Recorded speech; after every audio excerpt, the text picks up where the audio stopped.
So this is going to be a, is my sound on? Yeah. So this is going to be a video on graphing piecewise functions, usually for Algebra 2. We're going to go through graphing 1, because they're all kind of graphed the same way, and then we'll go through analyzing 1, because those are kind of the two basics there. So when you have a piecewise function, usually you have three or four, usually in high school it's around three, different sections of graph you need to graph, essentially. And the first thing you always want to do is set up your walls, because this will always have some sort of barriers to it. And those are these numbers over here. In this case, it's the 3, negative, and the 5. So this right here, let me get my marker. So these numbers right here, this guy, this guy, this guy, and this guy. Those are our walls of the graph, and they make our boundaries, our walls. So what we're going to do is we're going to put a dotted line through those, and they always are coming from the x-axis. So since x is less than -3, so I'm going to go to -3. I'm just going to put a big dotted line straight down -3. It doesn't need to have an arrow at the end, but it doesn't really matter. There you go. Then next, I'm going to do another line on my other wall at +5. So +5 right there. So the inequality signs, and usually it's the middle one that's the easiest to tell. The inequality signs set up your boundaries of the graph. And again, you should have 3 or 4 zones of your graph that you're going to be graphing on. So the next step is to actually graph your graph. And you need to do this in 3 stages. So I usually start at the top and just work my way down. This says when x is less than -3, the graph, again, this is like y is -6. Okay, so where is x less than -3? Well, this line right here represents x being equal to -3, right? It's at the -3 part on the x. So I want to graph this everywhere that's less than this line. So that means everything to the left of this line is going to be -6 for y. So where's my -6 on the y? So there's my -6 on the y. So this is going to be a point because that has a -6 for the y. This has a -6 for the y. This has a -6 for the y. These guys right here, -6, -6, -6. You get the idea, right? It's just going to be one flat line all the way to the left. So I'm just going to graph it there. Now, we have to pay attention to the wall here. If there's no line under this, that means x cannot be 3 for this part of the graph. So instead of putting a dot, I'm going to simply put if I get my marker back, I'm simply going to put an open circle where that would be. I'm pressing all the wrong buttons here. I'm going to put an open circle where that would be, right there. And then draw my line straight through. So I got that part done. So that's how we did that part. Is again, we found the wall. Less than -3 means to the left of the -3 wall. So again, think of this as left. This is what that symbol means here in the graph. Left of -3. Put your open borders, put your open circle, and then again, -6 just means graph all the points where y is -6. Well, 4, -6, -5, -6, -6, -6, -7, -6. All these points that are to the left of -3 that have a -6 on the y, they all get counted. The middle part is always the trickiest because you have to pay attention to both walls here. So this and this both have lines under them, which means that they're going to be closed circles. So that means that I'm not going to do an open circle, I'm going to do a closed circle when I'm graphing them. But I need to find out where they are. So what you usually do is find the wall points. I'm going to take this guy here. I'm going to do some work with it. I'm going to take my equation, 2x minus 1. I'm simply going to plug in a -3 for x. I'm going to plug in a 5 for x. So 2 times -3 minus 1, and then 2 times +5 minus 1. And I'm simply going to figure out what those are. So 2 times -3 is -6, minus 1 is -7. 2 times 5 is 10, minus 1 is 9. Remember, these are the y values. What you're getting out of this equation right here, what you're getting out of that is the y values. You're plugging in the x, and you're getting out the y. So this point right here, I plugged in a -3. I got out a 7. So this is the point -3, comma, keep hitting that key. This is the point -3, comma, -7. So where's that? Well, here's -3. Whoops, sorry, on the x. Here's -3 on the x. Here's -7, so I'm going to put a closed circle right there at -3, -7. I can't really do a circle with this mouse, but I do my best. Let me do this in a different color so it's easier to see, yeah? So here's, way too far down. There we go. So -3, -7, that's my first point. This point right here, I plugged in a 5, so 5, comma, and I got out a 9. So here's +5, comma, 9, right there. And then to fill in the graph, I'm simply going to connect these two with a line. Oh, that was really bad. Let me try to do a line that they can make for me. So I'm just going to simply connect to the line. It's not going to be a dotted line. My system's not cooperating today. There we go. And there's my middle graph. So the way you get your middle graph, once again, is you take your two boundaries, in this case -3 and 5, you plug it into whatever your middle graph is, in this case 2x minus 1, figure out what the 2 points are, graph them on the wall. If these didn't have a line under them, these would be open circles. And then you simply connect the 2 points on the wall, and that will fill in your middle graph automatically. You don't have to worry about bothering finding in every single point in the middle there. Then the last one, you do kind of the same thing. You want to take your boundary, in this case 5, and you want to plug it into your equation. So -5, because I'm plugging in 5 for x, plus 4 gives me a -1. And so my point here is I plugged in a 5, I got out a -1. So I'm going to graph that. Here's 5. Where's -1? Right there. So this would be my point. Now, it should be an open circle because there's no line under this inequality here. There's no line under this. So there should be an open circle at that point. So 5, -1, open circle right there. Now, you can't leave it like that because there should be a line after this, right? There should be a line either going, up like this or down like that or to across. There should be something on this side of the graph. So the way you find the rest of this is you do have to just kind of plug in another point that is to the right of whatever you just graphed. So I put in a 5. I want to plug in one more point that is more than 5. So let's say 7. I'm going to put a 7 in here, and that would be -7 plus 4, which is -3. And so I would get 7, because I put in a 7, -3. Excuse me. 7, -3. Right there. I'll get my second point, and then from there I can just draw my line. Okay. Sometimes you would have to do that on this one as well. Like if this was like x minus 6, I would plug in a -3, get my open circle.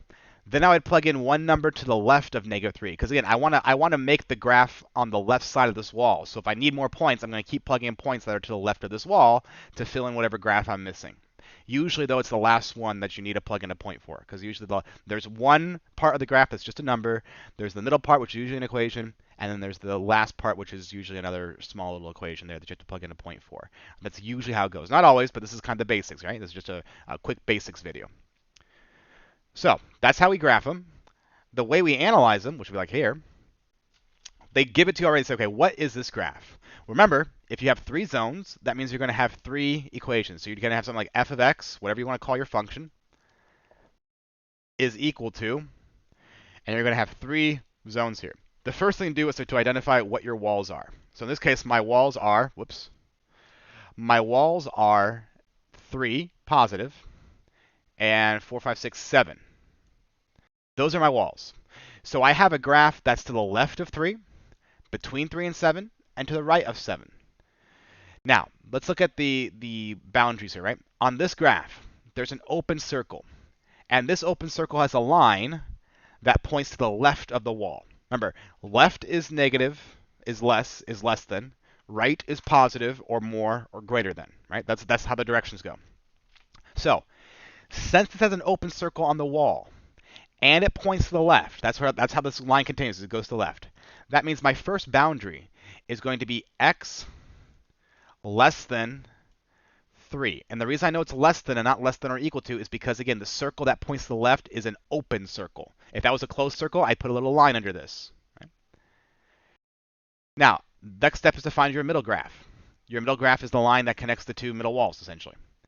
Well, if I look at this line here, it starts at the 3 wall, but it's a closed circle. So I'm going to start with 3 is less than or equal to x. In the middle one, the x always goes in the center of your inequality. And the reason I know that x is on this side of the inequality and not on this side is because my line is going to the right of 3, right? So this line is to the right of 3, and thus it is greater than 3. And so that's why I have x is greater than or equal to 3, not on the other side. And then I have an open circle on 7, right? And so I'm going to just be less than 7. Not less than or equal to, because it's an open circle, but simply less than 7, because that's where the other end of this line ends at. And again, this line is to the left of 7, so therefore this line is less than 7, which is why it's on the left side of 7. So it's a bigger than or equal to 3, because it's to the right of 3, and it's a less than 7, because it's to the left of 7. And the last one, it's a closed circle, so it's going to be an or equal to symbol. And the line is to the right of 7. So that means that the line is to the right of 7 is going to be x bigger than or equal to 7, right? X is above 7 because it's to the right of 7 in this part of the graph, right? For this last line here, it's to the right. And usually it goes in this order. X is less than a number, X is between two numbers, X is bigger than a number. Sometimes the last one can be written like this, where you have the X on the left side, but the symbol is still eating the X. So sometimes they switch it up on you like that. Sometimes they write it like this, which I find a little bit nicer, but that's each his own. So now we need to figure out which is the function, what actually is the lines that go in each section there. Well, for this line right here, it's a flat line, right? So this is just going to be a number. If you have a flat line, a flat horizontal line, your equation, quote unquote, is just a number. And the number it is the y-axis point that it crosses. So in this case, this line crosses at -3 for the y. So my equation for the first one is just -3. No x, no y, just simply -3 because it's a nice flat line. Okay? If it was pointing up or down in any way, then I'd have to go through something more complicated like I'm going to do for the middle one.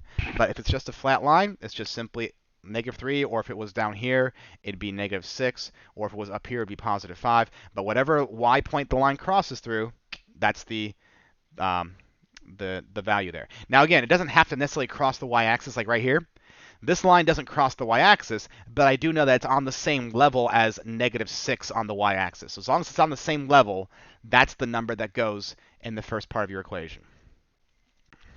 Now, the middle line. This is where it gets a little bit trickier. The middle line requires us to do a little bit of Algebra 1 work. What are 2 points on this line? Well, we have this point right here, which is at 3, +2. That's this first wall. So 3, +2. Remember, x point first. The second wall has a point of 7, 6. 7, 6. Get that key again. So what you do is you have to figure out the equation of a line that goes through these 2 points. This is going to go all the way back to Algebra 1, where you set up your slope by doing y1 minus y2 over x1 minus x2, right? And so this would be -4 over, well, -4, which will give us a nice slope of 1. So that's my m. And then to find the y-intercept, you would have to set up your equation of y equals mx plus b. You pick a point to serve as your substitution point. I'll put 3, 2. That's a 3, by the way. I'll put 3, 2. So I'm going to plug in a 2 for y, because that's this y value right here. 1, which is my m. A 3 for x. It's a 3, not a -3. A 3 for x. Plus b. We solve that equation there. So 2 is equal to 3 plus b minus 3 minus 3. We get -1 is equal to b. So my equation then, I have my m, I have my b. My equation is y equals mx plus, or in this case minus because it's negative, b. So 1x minus 1, or just x minus 1 if you want. You don't necessarily need the 1 there. So if I wanted to, I could write it like this, because you don't necessarily need to write 1 if your slope is 1, right? Just like that. So that's how you do the middle graph, is you go back to Algebra 1 and you solve for the equation of the line using your 2 points. Now, sometimes you can just get the slope by counting as well. So for example, if I track these 2 points, from this point to this point, I go up 1, 2, 3, 4. So I'm going up 4. And I'm going over 1, 2, 3, 4, over 4. Well, 4 over 4 is 1, and therefore I get my slope of 1. And the y-intercept, you do have to just kind of use this process there to find the y-intercept. You can't really find b unless you use this process in the most part. So that one you just have to kind of grin and bear it there, because it's just a little bit of a pain. But that's how you find the middle equation there, right? You pick your 2 points on the walls as your 2 anchor points, and then you find the slope using y1 minus y2 over x1 minus x2. Find your slope. Substitute your slope and 1 point of your choosing from the 2 you started into the equation. Take your y value, put it in for y. Take your x value, put it in for x. And then put your slope in for the m. And then solve for b. And then write down your complete equation right there.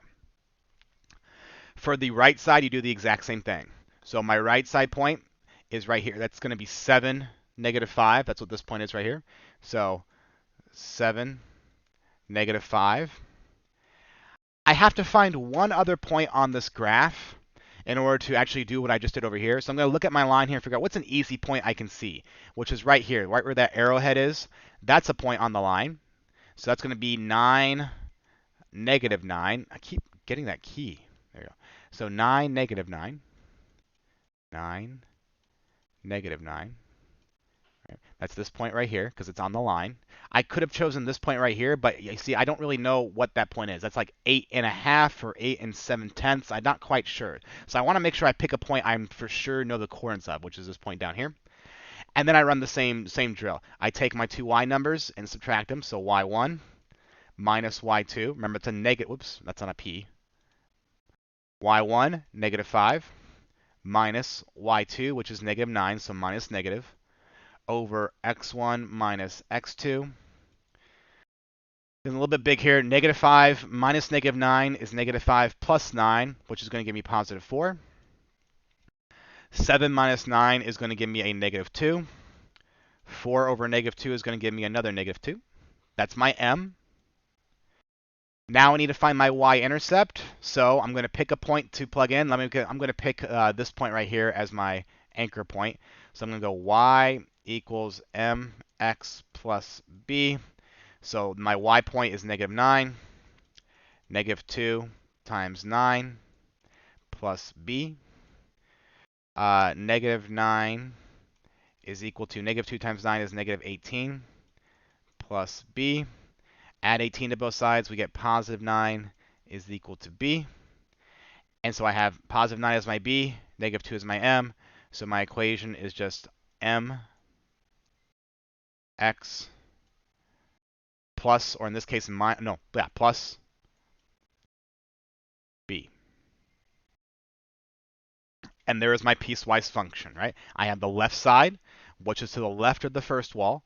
I have my middle graph, which is in between the two walls, and I have my right side, which is to the right of the last wall, right of the 7. Right? So the most important defining feature of these graphs are the walls there, because those walls tell you how to frame your boundaries. So this is just a little bit of an introduction to the beginning of graphing piecewise. Let me know if I can help you out any further. Until then, have a nice day.